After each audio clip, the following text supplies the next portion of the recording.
Now, Paul's using this very practical illustration here. Listen to this, verse 27 now of chapter 10. If any of them that believe not bid you to a feast, and ye be disposed to go, whatsoever set before you, eat, asking no question for conscience sake. Now, that's the important thing. But if any man say unto you, this is offered in sacrifice unto idols, eat not for his sake that showed it, and for conscience sake, for the earth is the Lord's, and the fullness thereof.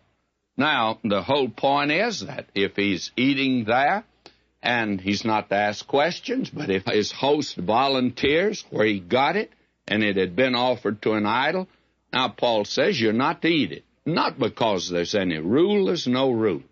Not because you think it's wrong, but you want to help that brother. That's the whole point, my friend. I remember down in Georgia, they have down there a berry they call the scuppignon. It's something like a grape, but it's not a grape. It just grows singly on a vine, and they make wine out of it.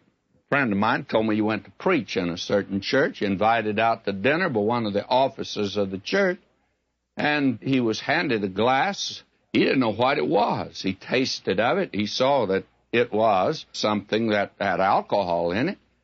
Now, he's not being super pious because this friend of mine's not that type of individual, but he put it down. And as a minister, why, the man said to him, well, what's the matter with it? Don't you like it? Oh, he said, I think it's delicious. But he said, I noticed that it is a wine, apparently. And he said, I feel that I should not drink it as a Christian. Well, that made a tense moment there for just a moment or two, but he got his point over, and I feel like that he was certainly right. Now, the question would arise, does that minister have as much right to drink that as the elder does? Well, he does. There's no question about that. But he does have a testimony, and that is the thing that I wish that today I could get so many Christians that are harsh in their dealings with others because of the legality of it. I don't do this, you shouldn't do it. But their motive is legality. Now, if they can change it to love, it will be an altogether different approach. And that's the reason, and should be the motive for a Christian not doing certain things. Now he says here, conscience I say, not thine own, but the other. For why is my liberty judged of another man's conscience? Now, why should I be restricted by some of these weak brethren? For if I by grace be a partaker, why am I evil spoken of for that which I give thanks?